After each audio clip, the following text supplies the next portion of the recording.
You're listening to Too Much on Her Plate, the podcast for smart, busy women who are tired of running on the hamster wheel and are ready to create freedom from overeating and emotional eating. I'm your host, clinical psychologist, author, and a smart, busy woman too, Dr. Melissa McCreary.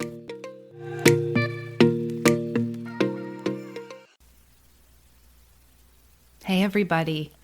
Today I'm covering the 4 blocks that get between smart women and their goal to change their eating.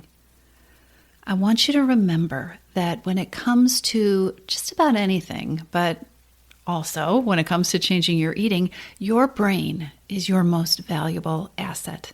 And managing your brain and taking control of your thoughts and your beliefs and the stories you tell yourself has the capacity to change so much about your approach and about your results. I often talk about the difference between diet mentality and freedom mentality, or creating, what it takes to create freedom from overeating. Diet mentality does not create peace with food. Diet mentality teaches you to submit to a process. It's about using an external means, a set of rules, a set of shoulds to decide what it is that you're going to do and then to evaluate your success. Diet mentality does not start with a consideration of who you are and what you're about and what your strengths are, what your natural style is. Diet mentality presents you with this external process that you're supposed to submit to and then asks you to be a pretzel. Contort yourself up into whatever shape you can so that you can fit into this box that we've created for you. So why am I railing on diet mentality once again, you ask? It's because we have gotten diet mentality inside of us. We have accepted diet mentality as a way of thinking that we too often don't even question anymore. It's really easy to think diet thoughts and come from this place of shoulds and external expectations so automatically that you might not even realize that you're doing it. Changing your relationship with food doesn't start with focusing on food. It starts in your mind. If you want to create a relationship with food that is peaceful and free, then you change how you think about the problem and what you believe about you and what you believe about your overeating and what you believe about what is possible. When you do this, when you start with your brain and your thoughts and your beliefs, your whole approach changes. Let's talk about 4 ways that changing your thinking can end your overeating. 4 mindset shifts that really can be very, very helpful for stopping patterns with overeating and emotional eating. Ready? Okay. So the first obstacle, the first mindset that we really need to shift is this one. It's that changing your eating equals focusing on what to eat. I mean, it sounds so logical, right? If you want to change your eating, you should just change your eating. Well, you know what this looks like? This looks like being frustrated with your overeating, being frustrated with your weight, and then just jumping into the latest food plan, or maybe the last food plan that didn't work the last time you tried it, again. It looks like a vicious cycle with food. So if you've got this mindset, changing your eating is then focusing on what to eat. Here's what we want to transform it to, because the mindset that works much better for creating freedom from overeating is this. Changing your eating begins with knowing that there's always a reason that you eat.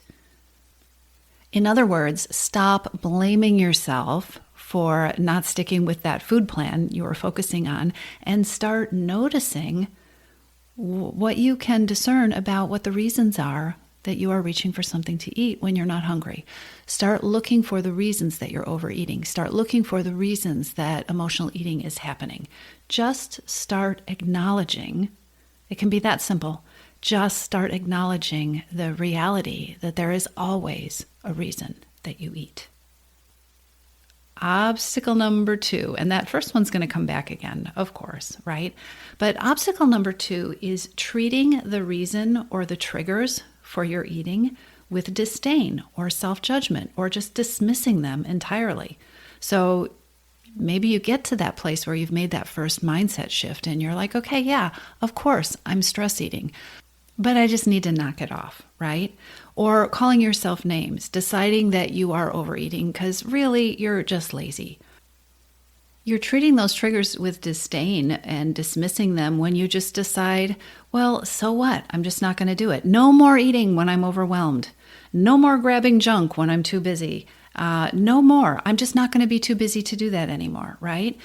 What's going on here is that you are not really treating these triggers or the reason that you're overeating with much respect at all. You're dismissing it. And what happens when you do that? What happens when you start by focusing on food and then you say, well, there are some reasons that I'm overeating, but we're just going to ignore those and keep going. What happens is that you actually double down on focusing on the food and how to eat and when to eat, and you're really disregarding the reasons. So the mindset shift, the way of changing your thinking to be more effective is to don't stop with identifying that there's a reason you're overeating, but approach the reason or the idea that there might be a reason with interest and curiosity. And you can only do that if you start with a sense of compassion, right? Having compassion for the fact that there is a reason that you're doing this thing, and then being curious to start to find out more about what are those reasons. Start exploring from a place of knowing that eating is accomplishing something for you, right? It's taking care of that reason, at least temporarily, in some way. And if it wasn't, you wouldn't be doing it. So there is a reason that this pattern with food is going on. And when you can have some compassion for that, that actually opens up the door to allow you to be even more curious and open and interested in exploring it. This will be really hard for a brain that has been steeped in diet mentality to believe, but here is the truth. You are going to be more effective in ending overeating if you put more energy into understanding and exploring and being curious about the reason this is happening than energy that you put into the actual eating itself, at least in the beginning. Put your energy into the reason, not into the food. I know it is easier said than done, especially if you don't have any personal proof that this works. And this is one of the reasons that we do the coaching that we do in Your Missing Piece, because it is one thing to start to learn strategies. It is one thing to start to be introduced to new ideas and even start to see that, oh, okay, I see how these old ways of thinking are not serving me. I can see the dead ends that they are taking me into. It is one thing, like one phase of things, to be able to see that and start to understand that, but then stepping into new actions, right? Okay, deciding I'm going to really focus on the reason and not get so obsessed with what to eat right now. That can be really hard for somebody to do by themselves. Do not shortchange yourself on getting the support that you need to make the changes that you know are going to be effective for you. So here is the third obstacle that comes up all the time that gets between smart women and their goals to change their eating. And that happens when you buy into the explanations or the thoughts or the beliefs that lead to denying your hidden hungers, or that lead to denying your wants or your needs that are contributing to your overeating, right? So here's what that looks like. That looks like repeatedly saying to yourself, well, there's nothing I can do about the stress. Yes, I'm stress eating, but there's nothing I can do about the stress. This can also take the form of future thinking and future kind of perfectionistic expectations. Yes, I know all this stuff is going on, but everything's going to feel better if I can just lose the weight. I know that stuff is important, but I really just need to focus on getting my weight under control first, because then I will feel so much better. Or I don't have time to take a break. I know I'm eating because I'm exhausted, but I can't get more sleep right now. That's just not possible. If you understood my life, you would understand how I can't do that. When we buy into and when we reinforce our helplessness around hidden hungers and around other reasons that we are overeating, I think you can see what happens. We actually, we acknowledge them, or we give them lip service is the way I like to put it. But then we double down on frustration and self-blame, and we go back to focusing on food. Well, you know what? There's nothing I can do about that. I just need to clean up my eating. And when you do that, you stay stuck in that vicious cycle, right? That circular loop with overeating and overwhelm and feeling frustrated with yourself. Here's the thing. You are not a bad person if you have been buying into the explanations or thoughts that are leading you to deny your hidden hungers, or that are leading you to not respond to or take your hidden hunger seriously. It's human nature to do this. If you saw a solution, if you saw a way out of this tangled up bunch of stuff, you'd be moving into that solution. You'd be doing it, right? So recognizing what is going on does not mean, now go down this road of, rabbit hole of self-blame and being frustrated with yourself for doing this. I'm talking about these obstacles today because they are very human and very common. And understanding what is going on gives you the power to start moving into more constructive, helpful beliefs and a more freedom-oriented mindset, right? Okay, so here is the shift that you can make. Here is how you can start to change your thinking to make you more effective with overeating. Instead of feeling helpless, decide that success lies in solving the real problem. Even if you don't know how to do this yet, even if your brain tells you that it is impossible, it's not about solving the problem instantly. It's deciding that the power move is to figure this part out, or to get some answers, even if you don't know what they are, even if you're not sure that they exist. Looking at this from a 50,000 foot view and seeing that, okay, this is the problem to solve. I can continue to circle around, focusing on what to eat for forever, and I'm not going to get anywhere. The way to get out of this loop is to focus on the reasons and making some kind of sense out of the reasons, even if I don't know how to do this right now.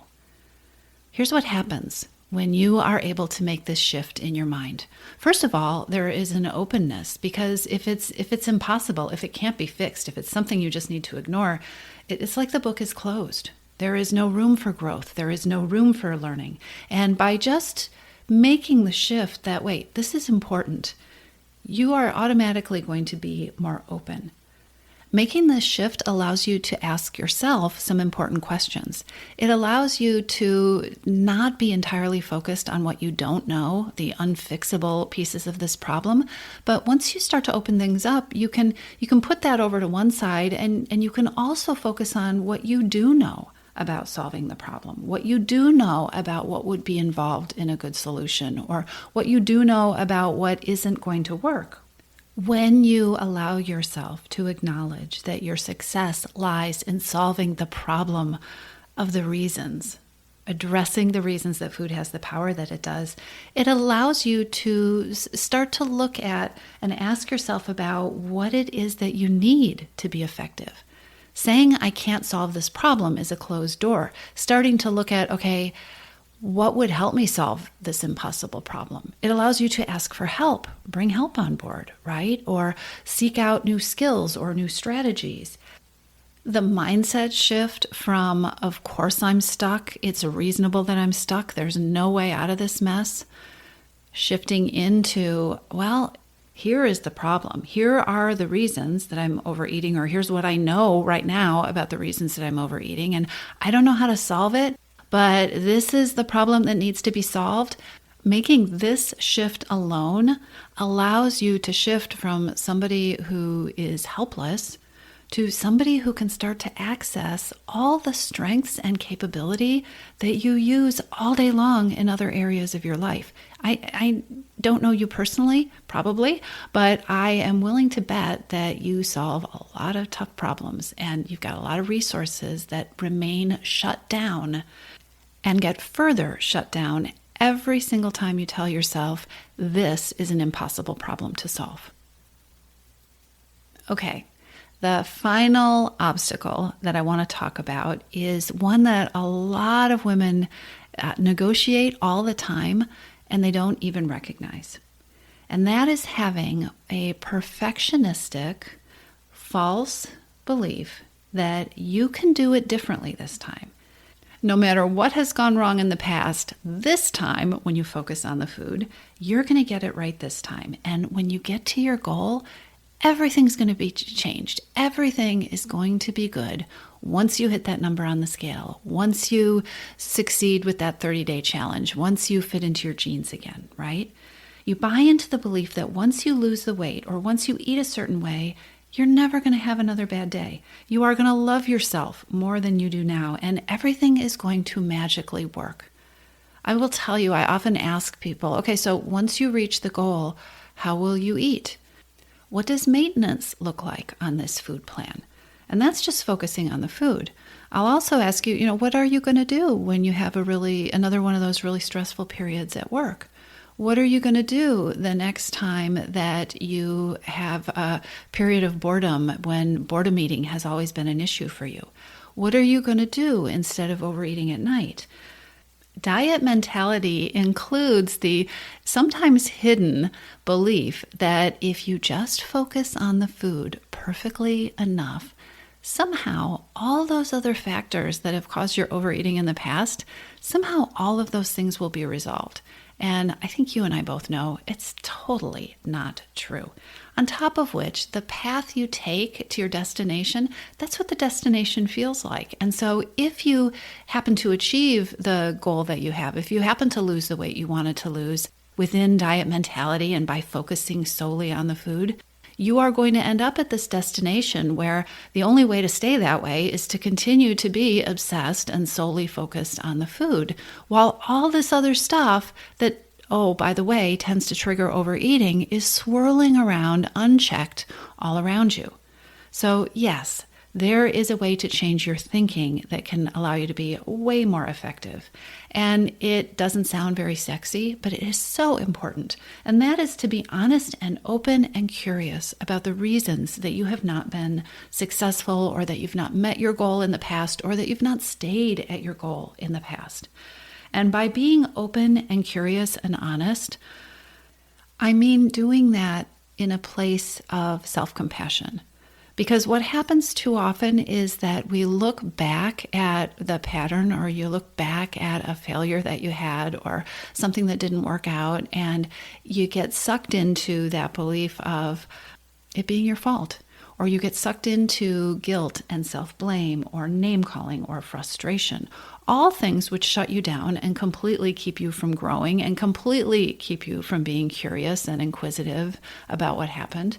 But when you can look at your past history with kindness, when you can look at the patterns that you've seen in the things that you've tried in the past and really openly and honestly explore why they didn't work, what was missing, what you needed that maybe you didn't have, what the plan required of you that wasn't a good fit, when you can start to look at these things and collect that kind of data, you get to adjust and grow, and you get to create a better path forward, even if it's just the next 10 steps of your path. You get to take what didn't work and use that to adjust what you're doing now so that it will work better. So those are 4 big obstacles and 4 mindset shifts that you can use, that you can start practicing to help stop overeating and emotional eating. And I'm going to end right where I started. Diet mentality does not create peace with food. It does not create freedom from overeating. It just reinforces and creates more diet mentality. If you're ready to do it differently and you're ready to create freedom from overeating and you'd like some help with that, then by all means come check out your missing piece. You will get a lifetime of access to strategy, resources, training, all about shifting your thinking, your beliefs, and your behavior so that you can create a relationship with food that is peaceful and that works for you. All of that is coupled with 16 weeks of coaching with me because I know you're good at learning new things. I know you're good at getting more information, but we want to spend time together so that we can really cement in what it is that you're learning, and also so that you have the support and the coaching that you need to clear out any of those inner obstacles and also the outer ones that can clutter up your path and that can make this whole journey so much more difficult than it needs to be. So if it speaks to you, check out your missing piece. I will put the link in the show notes, and I will talk to you soon. Take care. If you like what you've heard, subscribe to the Too Much on Her Plate podcast and take 30 seconds to leave a review. If you're ready to tackle your hidden hungers, then come on over to toommuchonherplate.com. That's 2TOO muchonherplate.com and take the Hidden Hungers quiz. It's free, and not only will you be able to pinpoint your best place to start, you'll get the resources you need to take your next best step.